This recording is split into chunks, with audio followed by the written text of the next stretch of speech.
As far as I'm concerned, it's provocation, what Kneecap and Bob Vylan said, but it's not something that isn't on everyone's minds as far as I'm concerned. When you get to talk to people behind closed doors, people will say things that are not allowed to be said in polite company. I'm sure there's a lot of people on the far left who wish the death of the IDF to make Palestine from the river to the sea. I, for one, believe in a free Palestine myself, without Hamas, without IDF. But the reality is, the two sides can't fight an equivalent war.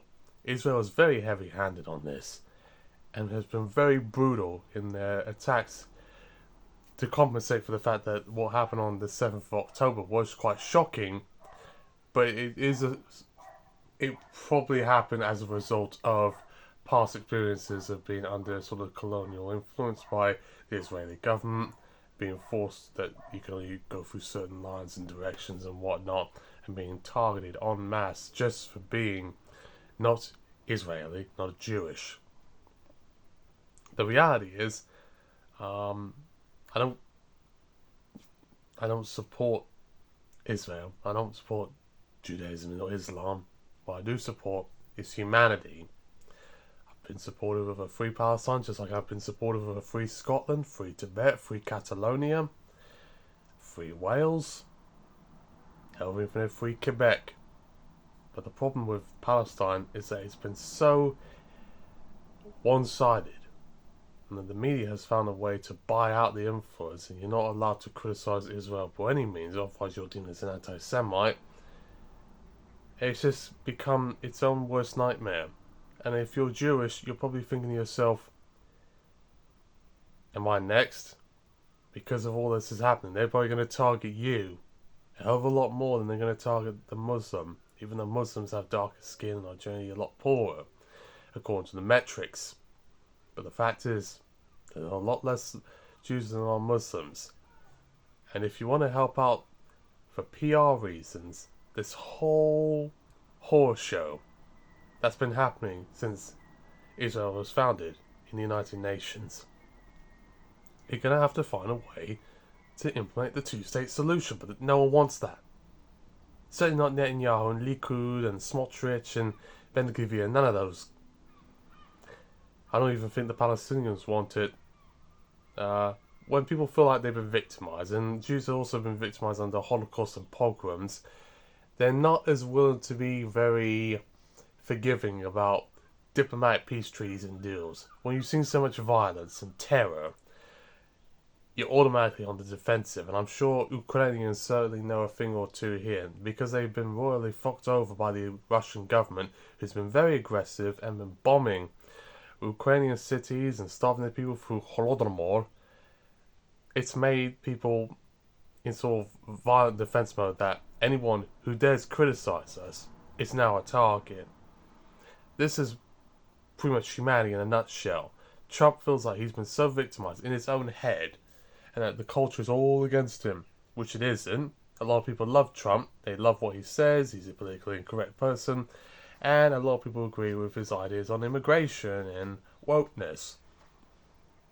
What they don't really agree on is just deporting US citizens who are minding their own business and cutting Medicaid through the BBB, the Big Beautiful Bill. Yeah, you're going to do the Big Beautiful Bill, it's all me, the Big Beautiful Bill is so great. And it's going to make his people who voted for him en masse, who are generally more or less white working class, worse off for it. You're voting for your own demise. And all those immigrants, Latinos, who voted for Trump, thinking, oh, the economy's going to get better. What are you doing now in an ICE detention centre? Buyer's remorse much. Don't shake hands with the devil if the devil wants something in return, because he always will win. Remember that. So before you say I'm some sort of hardline anti-Semite Hitler lover, I'm not. I'm just looking out for the best interests in people. I think that the left needs to do a hell of a lot better than to be sort of, playing the victim. Because if you play victim, you're not going to get anywhere. You're all going to die and get murdered. things are going to get very ugly in these next set of years. If COVID hasn't shown that, and the 2008 recession, this will. And Kneecap and Vylan are just symptoms of past experiences that have tormented within their heads, and they speak about it through the form of music. On the few legal channels to express your thoughts without condemnation, but even at that, they're still being condemned by the media and the presses. Anything, as far as I'm concerned, all this press about Vylan saying about death to the IDF, it's only going to make people more interested in saying, like, hey, he's saying something I'm interested in it. All this forbiddenness you're not supposed to talk about, you're never supposed to criticize it. Oh no, they're evil. It just might entice the very people who are interested in it. The amount of people I've talked to who've seen Human Centipede in Serbian film, even though you're supposed to not see it, you'll be quite surprised.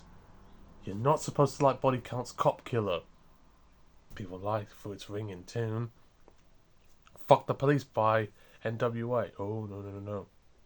Well, Like a Prayer, Madonna, and she's an awful musician, but people also got the thrill of her having sex with a black man and sort of being blasphemous. You can't get rid of taboos, because taboos will always find a way to creep up one way or another through sort of alternative and legal channels. It's one of the reasons why being gay is so condemned in society, but at the same time, what do you think the Catholic Church is doing? Touching little boys much? Boy Scouts? Oh no, we can't preserve that. Those are God's values. And then the next thing you know, he was caught toe tapping in the bathrooms, saying, well, I'm not gay. I never have been. Careful what you wish for. And if you silence them even further, like Kneecap and Vylan, I'm going to get even stronger. It's a matter of knowing the facts, but also context as well. I wouldn't prosecute them as far as I'm concerned. I think they're doing much more of a better service to the world than sort of whitewashed corporate media who will tell you one thing, or this sort of right-wing nonsense that thinks it's for the people, but it isn't. It's brought by special influences like Peter Thiel and Elon Musk and stuff like that. And Elon Musk saying, oh, I regret that. The left wing doesn't want you. Even the Trump people have turned against you to some extent. So, go part your ways. I hope he does get deported to South Africa just to give him a slice of his own medicine. Never shake hands with the devil. The devil won't want something in return. Signing off.